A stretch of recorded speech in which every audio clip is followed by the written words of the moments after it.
ultimately, if you are willing to sacrifice your best lamb for use that in sacrifice to honor God consciousness, similar to what Abel was doing, it's metaphoric, yeah? Because if you can offer your best, like in terms of food, I don't know, the way it's worded, it makes it sound like it's the best of the best food, right? You know, because maybe the lamb was a delicacy at that time, whatever. So if you're willing to sacrifice a delicacy for God, that means you're willing to forego the delicacy. Let me say that again. If you're willing to sacrifice that delicacy to God, then you're willing to forego the delicacy. You're willing to go without that delicacy. Okay. So that delicacy could only be enjoyed by the flesh. Physical, yeah? So if you juxtapose that lamb, or you change it for lust or greed or anything that kind of serves the flesh, including food, yeah, it's the same thing. If you're doing that to get closer to God, it's the same thing as what Abel did. So when I say forego the flesh and let go of the flesh, again, the code is right there, bro. He transcends the flesh in order to honor the energy, the force, the God energy within himself. So that delicacy can be replaced by anything.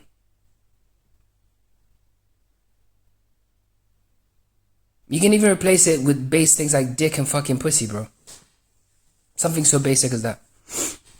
Because it feeds the flesh just like how that lamb will feed the flesh in terms of food consumption, right? Physical pleasure. So if you're willing to, you have to be willing to forego physical pleasures to draw closer to God, draw closer to consciousness, draw closer to your life force. You have to be willing to do that. If you're not willing to do that, and you're willing to just do a little bit, not quite, or it's too hard, but fucking God won't mind. You're living in the flesh. You're basically Cain.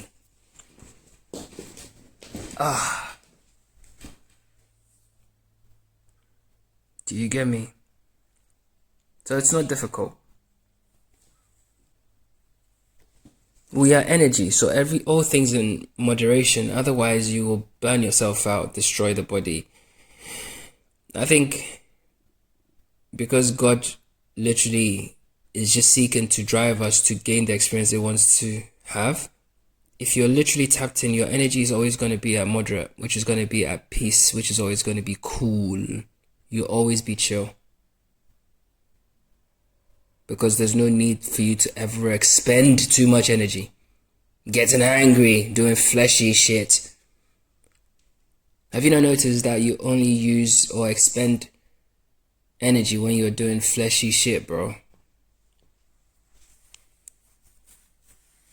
Even the stories, you're expending mind fucking mental energy. And what if, and what if, and what if, and what if? Anxiety and all that shit, bro. Weirdo shit, bro. Proper weirdo shit.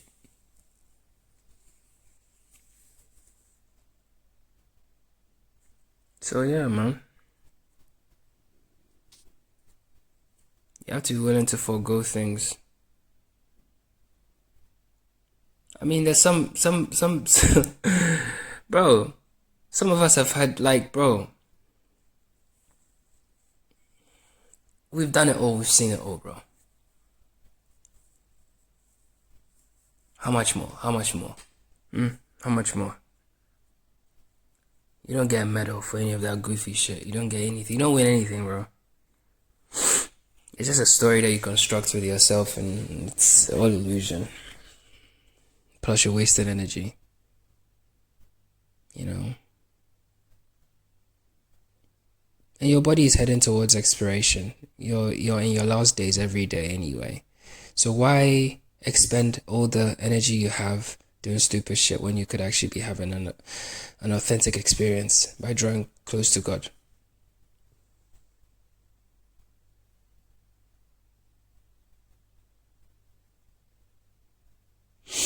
Now here's a question, then it kind of then goes on to say, okay, well, like it is a valid question.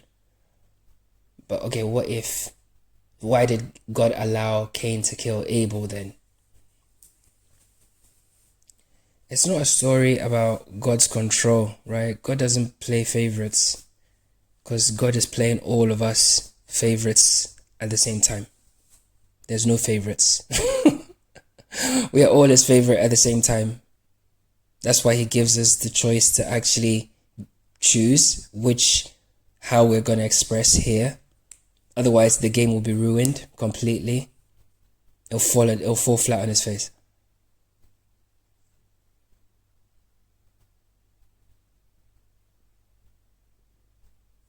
This is the way it is, bro. So forego some things, man. Make a list. You know, if it's social media, if it's fucking being a whore, being a fucking man whore, being a thief, being a cheat, being a liar, being a shitty person, being a mean person, being a crappy parent, being a demon, you know, being a self-serving prick, being a con person, all of that kind of shit, right? Look at all those things, right, which satisfy your flesh. Make a comprehensive list and just say, okay, do you know what? Number 1, number 4, number 8, number 12, whatever it is, I'm gonna stop them. I'm gonna stop. You're still in flesh, but at least you're heading towards something. If you want to go cold turkey, you can look at all of them and strike them through and say, do you know what? I'm done. You can. Put that on the chopping board and sacrifice it. You will draw closer to God. Let me also tell you that drawing closer to God is not going to be like suddenly then you're just going to manifest Lamborghinis and shit. No, that's not how it works. That's not how it works. God has a purpose for you, right? It's not your physical body, mind's purpose. It can't even understand what that is. So once you lock in, let go and just sit in the passenger seat, bro, and just chill out and let life unfold. There's no part in any religious text or anything where they say try and create it doesn't even make sense. Like, I don't even know how to explain it. Like to somehow, I don't know. They never left creation to us, because everything's been created already. Every possibility already exists because God is every possibility. It already exists, right? And it's playing these specific characters its own way. So there's no thing that we can think that God hasn't already thought about or even experienced before.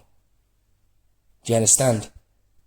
God is constantly trailblazing, is constantly expanding. So for you to even repeat programs, repeat cycles, yeah, you're a goofball. You're literally a goofball, bro. Because you are using an old system that's already been experienced. That's why you know it. That's why you have access to it. And somehow you think it's some amazing insight. It's not. God can take it. Listen, consciousness can take your character any direction it wants, bro. So when you let go, that's when you're really going to lock into that and have that full experience. And with that comes sacrifice. You need to forego the flesh. The delicacies of the flesh need to be parked away, bro. And we all have one that's like top of the list. That one absolutely has to go, whichever one that is for you. You know. Some people are hypocrites. They don't even realize that they're hypocrites, bro. That's how asleep they are.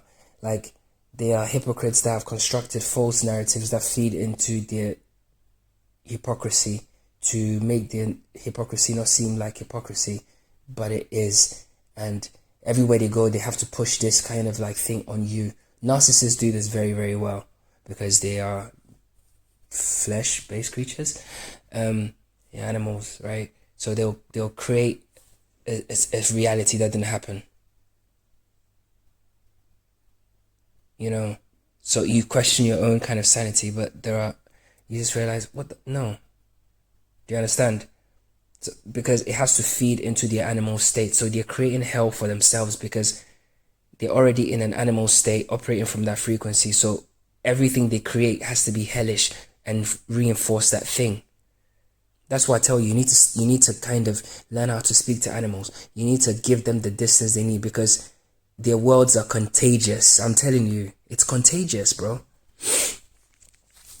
Because you don't have enough energy to argue with a person that's living in ego. They'll just, you collapse. You can have all the logic and rationality in the world, they won't hear you, bro.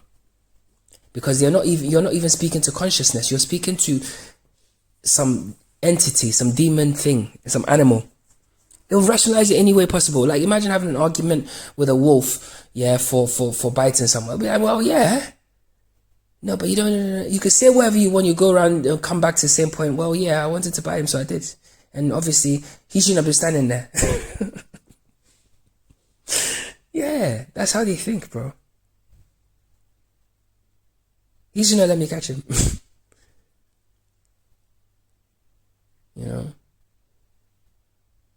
That's why I tell you, they're locked into different programs. Anyway, I don't know how we got here, but let's focus on getting rid of some of those kind of like pleasures, yeah? Some of those delicacies. You might park some of them, Park them. Put yourself in the shoes of Abel. It's alright, go and visualize. Imagine you're actually doing a sacrifice. It's not true. And instead of like visualizing some animal being killed, you're killing parts of your own self. You're killing parts of your animal self. You have to die to the body. I keep telling you, you have to die to the physical in order for you to truly, truly live. Otherwise, you live in a program. So if you're going to deprive the flesh of certain things, then those areas of the flesh have to die. So the part of yourself, the demon that was in you that was lustful, if you deprive that demon of sex, it will have to die. That demon that was in you, for gluttony, or greed or whatever, if you stop overeating, overfeeding yourself, always wanting what is not, what you want, you get rid of that thing, that part of you will have to die because it's not being fed. It's not being, it'll have to die. And you do it one day every day. So even if you have a list of 15, do them just for today. Say, I'm not going to do it just for today. And then tomorrow comes, I'm not going to do them for tomorrow. And that's it. It's easy. So anybody that says it's so hard, you're lying, you're lazy. Nothing's hard. It's because you've already rationalized it to yourself and found a reason not to do it. So you're using some sort of like 3D reflection bollocks to try and rationalize your fucking asshole position. It's not hard. If you really want to shed the weight or you want to fucking change your reality or whatever, and you need to drop A, B, or C, you would do it. If your life depended on it, you would do it, right? So do it. Because your life actually depends on it.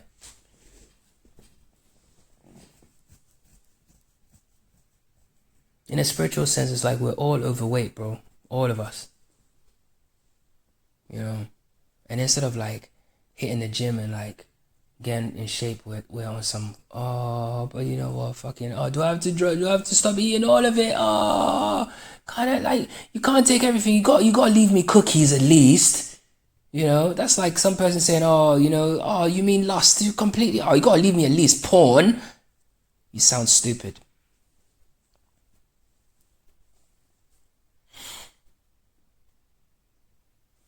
So we have to kill those delicacies. If we kill them, it will benefit the whole. Because the same way you have it, he has it, everybody has it. On the macro level, all those energies reflect as this thing that just keeps feeding it. This vortex, this weirdo vortex. So kill it, bro. When you kill it, like, you'll have to die. Then if he kills it, we're all killing it. You know, imagine now 10 Abels all giving their best to God. God will draw super close to them, wouldn't he? He would, of course. But God is not bloodthirsty, it's just a story. So that's where we're at, bro.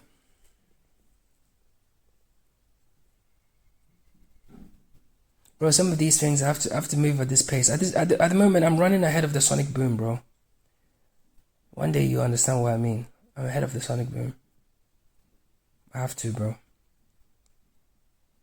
I have to. I was asleep for so long, bro. Fucking hell. Anyway, that's it.